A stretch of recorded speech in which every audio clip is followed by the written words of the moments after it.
আসসালামু আলাইকুম রহমতুল্লাহ, আলহামদুলিল্লাহ, আসসালাতু ওয়াসসালামু আলা রাসূলিল্লাহ, আম্মা বা'দ। আলহামদুলিল্লাহ, আমি এখন বসে আছি উহুদ পাহাড়ের উপরে। যে পাহাড় সম্পর্কে নবী সাল্লাল্লাহু আলাইহি ওয়াসাল্লাম বলেছেন যে এই পাহাড় নবী সাল্লাল্লাহু আলাইহি ওয়াসাল্লামকে ভালোবাসে এবং নবী সাল্লাল্লাহু আলাইহি ওয়াসাল্লামও এই পাহাড়কে ভালোবাসেন।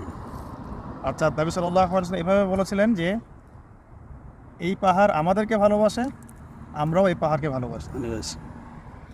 পাহাড় সম্পর্কে আরেকটা রেওয়ায়ত আছে যে একদিন নবী সাল্লাল্লাহু আলাইহি ওয়াসাল্লাম তার সাথে আরও দুজন সাহাবী, আবু বকর সিদ্দিক রাদিয়াল্লাহু আনহু, ওমর ইবনে খাত্তাব এবং ওসমান ইবনে আফফান রাদিয়াল্লাহু আনহু, তারা এই পাহাড়ে উঠেছিলেন এবং উহুদ পাহাড়টা নড়াচড়া করেছিল।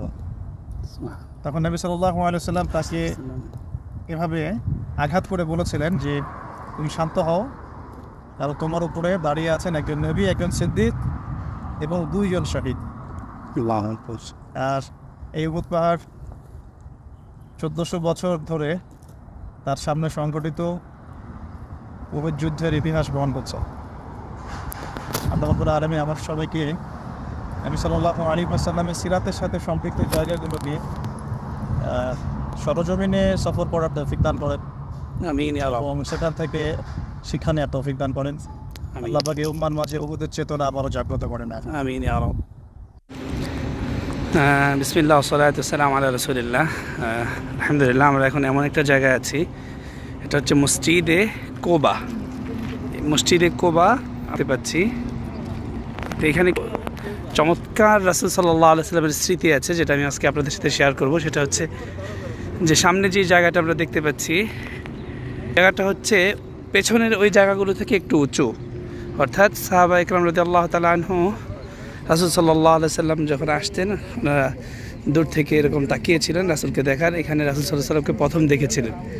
এবং আরেকটা গুরুত্বপূর্ণ তথ্য হচ্ছে যে এখান থেকে এখানে একটা জায়গা দেখা যাচ্ছে যে রাসূল সাল্লাল্লাহু আলাইহি ওয়াসাল্লামকে যখন মক্কা থেকে হিজরত করে যখন রাসূল আসছেন, তখন মদিনায় আসার পরে মদিনাবাসী এই কুবার আশপাশের মানুষজন তলা আল বাদ্রু আলাইনা এই গজল রাসূল সাল্লাল্লাহু আলাইহি ওয়াসাল্লাম বলে শুনিয়েছেন।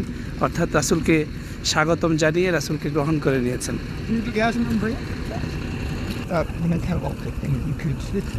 জি, এটা হচ্ছে সেই জায়গা। আর এই যে রাস্তা দেখা যাচ্ছে, এই রাস্তা দিয়ে রাসূল সাল্লাল্লাহু আলাইহি ওয়াসাল্লাম হিজরত করে এখানে আসেন। আল্লাহু আকবার। যে এটা সেই জায়গা, যে জায়গায় রাসূল কারীম সাল্লাল্লাহু আলাইহি ওয়াসাল্লামকে স্বাগতম জানানো হয়েছিল তলা আল বাদরু আলাইনা বলে। হানিফ উনাইফ মসজিদ বনি উনাইফ।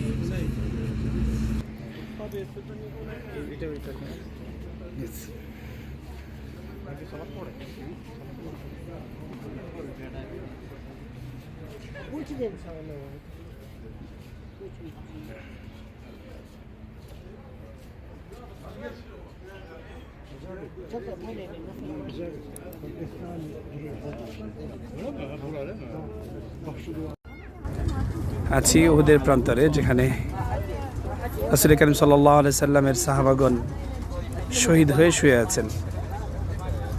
আল্লাহর কসম করে একটা কথা বলছি, সেটা হচ্ছে যে সত্যি এখান থেকে গ্রাণ পাচ্ছি, জান্নাতি গ্রাণ। আলহামদুলিল্লাহ, আমি চতুর্দিকে ঘুরেছি এবং এখানে বারবার আসা হয়, আল্লাহ তাআলা নিয়ে আসেন। যে কেউ কেউ বলেন যে আশপাশে এরকম আতর বিক্রি করে, এই করে সেই করে, অনেক কিছু অনেকে উদাহরণ দিয়ে থাকে। আমি আপনাদেরকে যদি সব জায়গা দেখাই ঘুরে, আপনি একটা দোকানও পাবেন না যে এর আশপাশে, অনেক দূরে পাবেন যে এখানে আতর বিক্রি করে। আলহামদুলিল্লাহ, আল্লাহ তাআলা প্রতিবার আসলেই চেষ্টা করি যে গ্রানটা নেওয়ার জন্য, খুব ভালো লাগে। তবে একটা বিষয়ে মানে তিক্ত হলেও সত্য, যদিও কেউ কথাটা নিতে পারবে না, যাদের মধ্যে এই জিহাদি চেতনা নেই, উহুদের ইতিহাস যারা ভুলে গেছে, তারা এই গ্রান কিভাবে পাবে? যারা নিজেরা এই যেখানে মুজাহিদরা যেখানে যুদ্ধ করে, জিহাদ করে, যাদের এই বিষয়গুলোকে ভালো লাগে না, যারা এই সমস্ত বিষয়গুলো নিয়ে তাদের আকীদা ভালো না, এই ভালো না, সেই ভালো না, এই সমস্ত কথা বলে, তারা তো কখনো এই গ্রানগুলো পাবে না। এই গ্রান পাওয়ার জন্য এরকম দিলের প্রয়োজন, যে দিল সাহাবা ইকরামের ছিল, যারা আল্লাহর জন্য, রাসূলের জন্য নিজেদেরকে কুরবান করে দিয়েছে। তো এখান থেকে ওই সমস্ত মানুষের জন্য দোয়া করছি, নিজেদের জন্য দোয়া করছি। আল্লাহ তাআলা আমাদেরকে সঠিক বুঝ দেন এবং আমরাও যেন এই কাফেলায় শামিল হতে পারি সেই তাফিক আল্লাহ তাআলা আমাদেরকে দান করেন। এই ওদের শিক্ষা আল্লাহ তাআলা আমাদেরকে নেয়ার তাফিক দান করেন।